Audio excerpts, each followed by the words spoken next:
உங்கள் லைஃப்பில் நீங்கள் ஒரு வேலையில் இருந்துக்கிட்டே இருக்கீங்க. ஆனால் உங்கள் வேலையில் இருந்துக்கிட்டே இருக்கீங்க, உங்களுக்கு வந்து ஒரு தொழில் தொடங்கணும், ஒரு பிஸ்னஸ் பண்ணணுங்கிற தாட் வந்து ரொம்ப நாளாக ஓடிக்கிட்டே இருக்குன்னு வைங்களேன். மைண்டில் நீங்கள் ஒரு பிஸ்னஸ் பண்ணியே ஆகணும் அப்படின்னு உங்கள் மைண்டில் யோசிச்சுட்டே இருக்கீங்க. நீங்கள் ஒர்க் போயிட்டே இருப்பீங்க, ஆனால் ஒர்க்கில் போயிட்டே இருந்தாலும் ஒர்க்கில் கான்சன்ட்ரேஷன் அந்தளவுக்கு இருக்காது. அந்த புதுசாக பண்ணக்கூடிய பிஸ்னஸ் தான் எப்போ பண்ணலாம் அப்படிங்கிற ஒரு திங்கிங் வந்து உங்கள் மைண்டில் இருந்துக்கிட்டே இருக்கும்.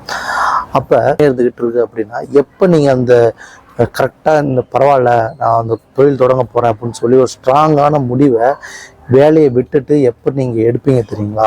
இப்போ வந்து கரண்ட்டாக இருக்க பிளானட் வந்து சனி வந்து மீன ராசியில் இருக்குது.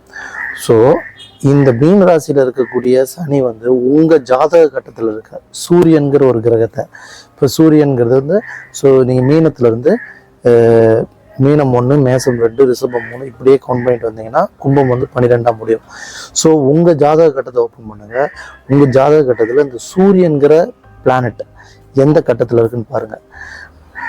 அதில் இந்த சனிக்கு வந்து சனிங்கிற ஒரு கிரகம் மீனத்தில் இருக்குது. ஸோ இந்த மீனத்தில் இருந்து உங்கள் சூரியன் வந்து சூரியன்கிற கிரகம் வந்து 1, 3, 5, 7, 9, 11 இந்த இடத்துல எங்கேயாவது இருக்குது அப்படின்னா கண்டிப்பாக நீங்கள் ரொம்ப நாளாக யோசிச்சுட்டு இருந்த அந்த வேலையை விட்டுட்டு புதிய தொழில் பண்ண போயிடுவீங்க. புதுசாக அந்த பிஸ்னஸ் பண்ணுறதுக்கு உண்டான சோர்ஸ் பணம் ரெடி பண்ணிகிட்டே இருந்தீங்கன்னா பரவாயில்ல, பட் நீங்கள் அந்த ஐடியா இருந்துகிட்டே இருக்கும். ஆனால் அதை எப்போ விட்டுட்டு போனீங்கன்னா கண்டிப்பாக இந்த சனிங்கிற பிளானட்டோட சூரியன் கனெக்ட் ஆகும்போது நீங்கள் ஆட்டோமேட்டிக்காக வேலையை விட்டுட்டு ஒரு போல்ட் டெசிஷன் எடுத்து பிஸ்னஸ் பண்ண போகிறேன்.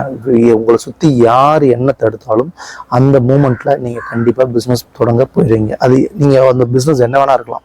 நீங்கள் ஓனாக ஸ்டார்ட் பண்ணணும்னு நினச்சக்கூடிய பிஸ்னஸை கண்டிப்பாக தொடங்கிடுவீங்க. அந்த காலகட்டம் தான்.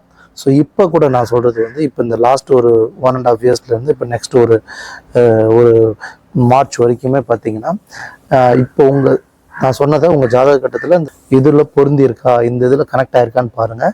கண்டிப்பாக இருந்ததுன்னா நீங்கள் வேலையை விட்டுட்டு இந்நேரம் பிஸ்னஸ் உங்கள் பிஸ்னஸ் பண்ணுறதுக்கு உண்டான வேலைகளை ஆரம்பித்து பிஸ்னஸ் பண்ணிகிட்டு இருப்பீங்க. இல்லை இன்னும் பண்ணல, இப்போ நான் ஆல்ரெடி 1.5 இயர்ஸ் ஆச்சு இன்னும் நான் பண்ணல அப்படின்னா கண்டிப்பாக இன்னும் கொஞ்சம் நாளில் 1 மாதத்துலேயே 2 மந்த்லேயே நீங்கள் கண்டிப்பாக விட்டுட்டு பிஸ்னஸ் பண்ண போயிடுவீங்க. கண்டிப்பாக இது நடக்கும். ஸோ இதுதான் நீங்கள் ரொம்ப பிஸ்னஸ் பண்ணுறதுக்கு உண்டான தொடக்கம். இப்படி தான் அமையும் உங்களுக்கு.